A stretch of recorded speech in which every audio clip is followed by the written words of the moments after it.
in going A through Z, I don't think there's any issue of aardvarks. What's up next? Unfortunately, it's a tough one. It is abortion. But let me take it on because I am pro-choice civically. Now hear me out because this is a big, big asterisk if you ever called me pro-choice. Because personally, I am pro-life. And publicly at the national level, I am pro-life. But I do believe this is consistent with everything I say about civic policy. Communities should gain choices. And enclaves, not even the size of towns, I'm saying portions of towns that wish to say, we do not want to have an abortion clinic here, should be allowed to do that. Other enclaves, maybe whole towns, will say it's permitted, whether under criminal law or zoning law, we are okay with a clinic in our town.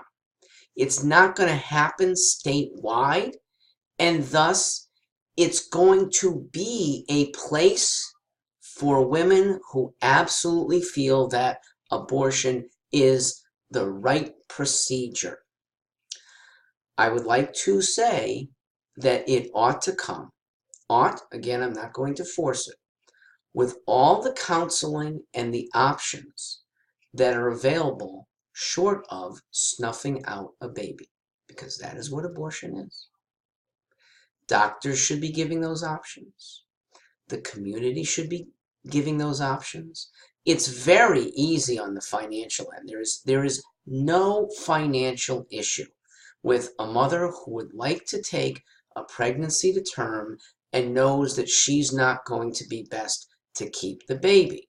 There are adoptive couples that will fund you, keep you in good health, pay you very well for, yes, the use, the nurturing that you give for 9 months. It's a beautiful thing that almost all of us encourage. I'll get to those who don't encourage it.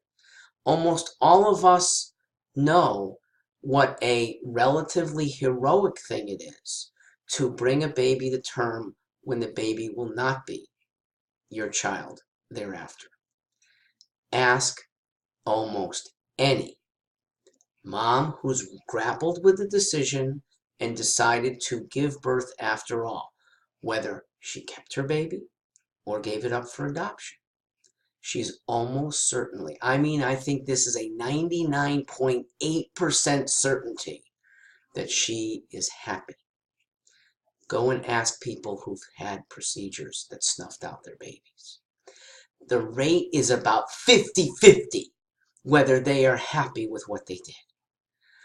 Those who have railed women, especially young women, into performing or having abortions performed on them they're restricting femininity. They are taking the most beautiful thing that God gives to women, taking it away for political purposes. Look, they're also going against what feminism should be, elevating the wonders of womanhood. And instead, with the newfound philosophy that we're just like men, which is stupid, they rail people in to acting just like men. Men don't have to deal with pregnancy. You don't either unless you really want to. Look, the movement for being more liberated in sex coincided with the movement for more abortions. Why? Because randy, promiscuous men who happily would use women as their playthings like the abortion option so that it continue. Hugh Hefner was a colossal friend of abortion clinics. That is not good feminism. I urge privately, and to the extent that I can publicly, people to be able to have the choice, but use it so rarely, knowing that the trade-off is supremely selfish at minimum. It is close to murder, and it is supremely selfish to not give a child to a willing set of parents when you post facto don't want the child. I'll conclude with this. The reason that publicly we have to have some clinics now. I can't fight against 60 years of indoctrination by most liberal media. I can't. I also know that individual prosecutors, should you make statewide a criminal act to conduct an abortion, if that is made a statewide thing, not all prosecutors are going to fairly administer the law. There is no way that the, say, 38-year-old mother of three who conceives a fourth time when she's not expecting it, she holds a job, she raises 3 kids very well, one of them is autistic, and you're going to put her away for maybe hastily having an abortion done. I don't think it's going to happen, but it might happen to some single, not so tied into the community, younger woman. That's bad justice.